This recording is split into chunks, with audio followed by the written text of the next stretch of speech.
नमस्कार, आपका स्वागत है मेरी क्लास में। मैं हूं गीतिका और हम कर रहे हैं हिंदी मास्टर कैडर की तैयारी। हमारा टॉपिक चल रहा है हिंदी साहित्य का इतिहास, काल विभाजन, सीमा निर्धारण और नामाकरण। हमने मुख्य मुख्य इतिहासकारों द्वारा किया गया काल विभाजन, सीमा निर्धारण और नामाकरण कर लिया है और आज परीक्षा की दृष्टि से जो महत्वपूर्ण नाम है वो हम करेंगे। जैसा कि आप जानते होंगे कि आदिकाल और रीतिकाल को लेकर के विशेष विद्वानों में बहस छिड़ी रही है।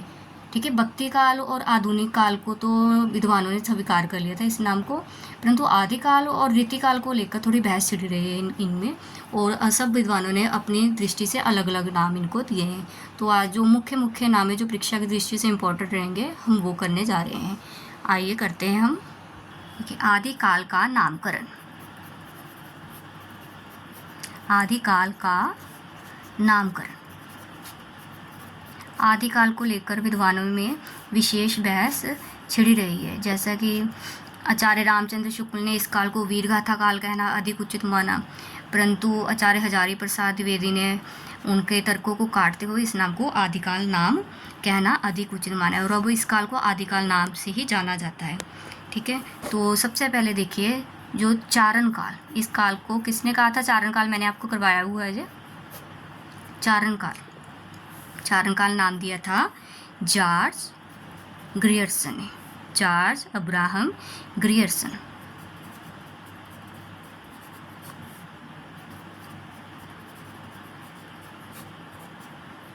ठीक है, फिर है हमारा दूसरा नाम। देखिए आदिकाल को और क्या कहा? संधि काल और चारण काल। पहला था चारण काल, अब है संधि काल एवं चारण काल।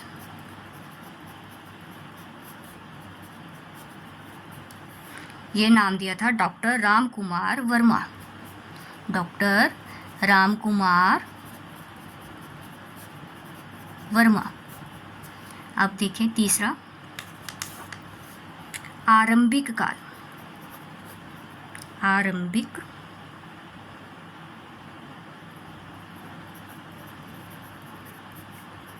काल, ये नाम किसने दिया? आरंभिक काल हम कर चुके हैं ये भी, मिश्र बंधु। ठीक है, ये तीन भाई थे मिश्र बंधु। फिर है प्रारंभिक काल। ये जो कंफ्यूजन वाले नाम है मैंने इकट्ठे रखे हुए हैं ताकि आपको डाउट ना हो कि चारण काल किसने कहा, संधि काल एवं चारण काल किसने कहा। अब है आरंभिक काल, फिर है प्रारंभिक काल। प्रारंभिक काल है डॉक्टर गणपति चंद्र गुप्त।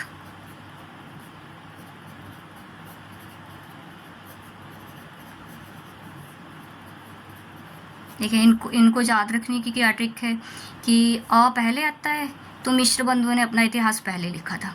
ठीक है, तो आरंभिक काल मिश्र बंधु और प्रारंभिक काल गणपति चंद्र गुप्त। वह बाद में आता है, गणपति चंद्र गुप्त ने अपना इतिहास ग्रंथ बाद में लिखा था। हिंदी साहित्य का आलोचनात्मक इतिहास था इनका ग्रंथ। ठीक है,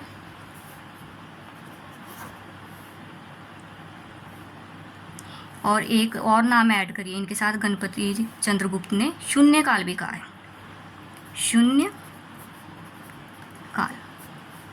ठीक है, प्रारंभिक काल और शून्य काल किसने कहा है? गणपति चंद्र गुप्त ने। अब है आदिकाल, वीरगाथा काल। ये तो आप सबको पता ही है कौन है? हमारे आचार्य रामचंद्र शुक्ल।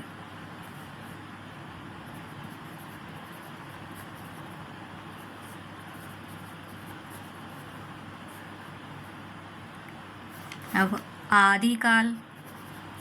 ठीक है, आपको ये भी पता है, मैंने बताया था पिछली क्लास में कि आचार्य शुक्ल ने कौन से नाम को दिया है? दो नाम आचार्य रामचंद्र शुक्ल ने दिए हैं, एक कोष्टक में दिए हुए हैं, एक कोष्टक के बाहर दिए हुए हैं। जो कोष्टक में नाम दिए हैं वो आचार्य शुक्ल को मान्य है। ठीक है, तो आचार्य रामचंद्र शुक्ल ने कौन सा नाम दिया था? वीरगाथा काल। और जबकि अब है आदिकाल, ये दिया है आचार्य हजारी प्रसाद द्विवेदी।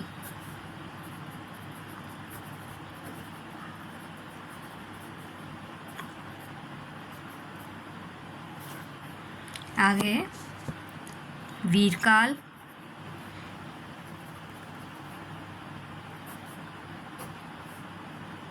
अपभ्रंश काल,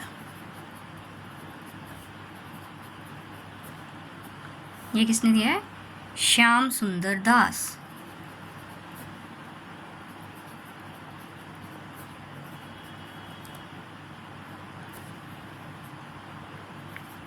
फिर है अकेला वीर काल। यहाँ पर ध्यान रखना है, ये वीर गाथा काल था और यह है वीर काल, ठीक है। वीर गाथा काल नाम आएगा तो आचार्य रामचंद्र शुक्ल है, ये वीर काल है हमारा श्याम सुंदर दास जी, और है आचार्य विश्वनाथ प्रसाद मिश्र। आचार्य विश्वनाथ प्रसाद मिश्र। फिर हमारा अगला देखिए, ये भी इम्पोर्टेंट रहेगा, बीज वपन काल। क्यों इम्पोर्टेंट रहेगा? क्योंकि ये नाम दिया है हमारे आचार्य महावीर प्रसाद द्विवेदी, जो द्विवेदी युग के हमारे, जिन्होंने द्विवेदी युग की नींव रखी, जिनके नाम पर हमारा द्विवेदी युग जाना जाता है। आचार्य महावीर प्रसाद द्विवेदी। फिर है आधार काल। आधार काल, ये नाम किसने दिया? सुमन राजे और मोहन अवस्थी, ठीक है, दो जनों ने ये नाम दिया हुआ है, सुमन राजे और मोहन अवस्थी। फिर है हमारा अपभ्रंश काल।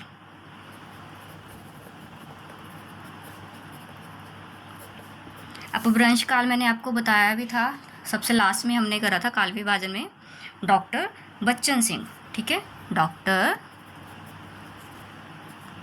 बच्चन सिंह। अब इनके अलावा भी कुछ और लोगों ने दिया है, देखिए, चंद्रधर शर्मा गुलेरी, चंद्रधर शर्मा गुलेरी, ये गुलेरी जी के नाम से भी पूछ लिया जाता है कि गुलेरी जी ने क्या नाम दिया था आदिकाल को। धीरेन्द्र वर्मा, ये भी इम्पोर्टेंट रहेंगे, धीरेन्द्र वर्मा भी, मतलब ये तीनों ही एक तरीके से इम्पोर्टेंट है जिन्होंने कहा है अपभ्रंश काल। फिर है हमारा अंधकार काल। आदिकाल को और किस नाम से पुकारा गया है? अंधकार काल। पृथ्वीनाथ कमल कुलश्रेष्ठ, किसने कहा है अंधकार काल? पृथ्वीनाथ कमल कुलश्रेष्ठ। अब है ये इम्पोर्टेंट नाम रहेगा, ये देखिए, सिद्ध सामंत काल। सिद्ध सामंत काल, इसको किसने दिया है सिद्ध सामंत काल? राहुल सांकृत्यायन। राहुल सांकृत्यायन, राहुल सांकृत्यायन ने क्या नाम दिया था? सिद्ध सामंत काल। अब है हमारा उद्भव काल। उद्भव काल, वासुदेव सिंह। उद्भव काल किसने नाम दिया? वासुदेव सिंह। अब है हमारा आविर्भाव काल। आदिकाल को आविर्भाव काल नाम किसने दिया? शैलेश जोशी। शैलेश जोशी। बस परीक्षा की दृष्टि से ये नाम इम्पोर्टेंट रहेंगे। देखिए, सिद्ध सामंत भी हमारा इम्पोर्टेंट रहेगा, ये अंधकार काल भी आप इम्पोर्टेंट में लगाइए। चारण काल इम्पोर्टेंट, संधि काल और चारण काल, ये तो स्टार्टिंग में सारे इम्पोर्टेंट रहेंगे, ये वाले, ये तो सारे इम्पोर्टेंट हैं हमारे। देखिए, लगभग ये सारे मैंने आपको इम्पोर्टेंट ही बताए हुए हैं जो परीक्षा की दृष्टि से इम्पोर्टेंट रहेंगे, पेपर में आने का ये चांसेस हैं, ये वाले क्वेश्चंस ऐसे वाले।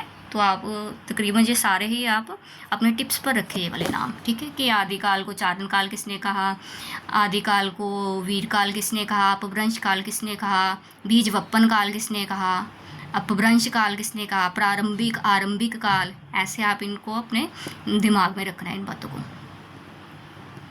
अब है हमारा रीतिकाल। रीतिकाल को लेकर भी विद्वानों में बहस छिड़ी रही है कि इस काल को क्या नाम दिया जाए। रीतिकाल का नामकरण, ठीक है, मैं ये आपको करवा चुकी हूँ, पर ये इम्पोर्टेंट है जो पेपर की दृष्टि से आ सकते हैं। जो देखिए, अब लिखिए, अब कहा है रीति काव्य।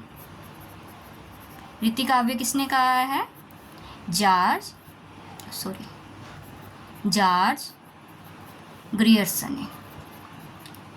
ठीक है, रीतिकाल को जॉर्ज ग्रियर्सन ने रीतिकाव्य नाम दिया है। अलंकृत काल, ये भी करवा चुकी हूँ मैं आपको। अलंकृत का मिश्रबंधु, अलंकृत काल किसने नाम दिया था?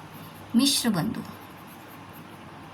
और फिर है हमारा रीतिकाल, ये तो आप जानते हैं, हमारे आचार्य रामचंद्र शुक्ल, आचार्य रामचंद्र शुक्ल। फिर है हमारा श्रृंगार काल, ये भी इम्पोर्टेंट रहेगा। श्रृंगार काल ये पूछ लिया जाता है, मैनी इम्पोर्टेंट है ये। आचार्य विश्वनाथ प्रसाद मिश्र, विश्वनाथ प्रसाद मिश्र। फिर है हमारा कलाकाल, ये भी इम्पोर्टेंट है। रीतिकाल को कलाकाल किसने कहा है? रमाशंकर शुक्ल रसाल ने। रमाशंकर शुक्ल रसाल।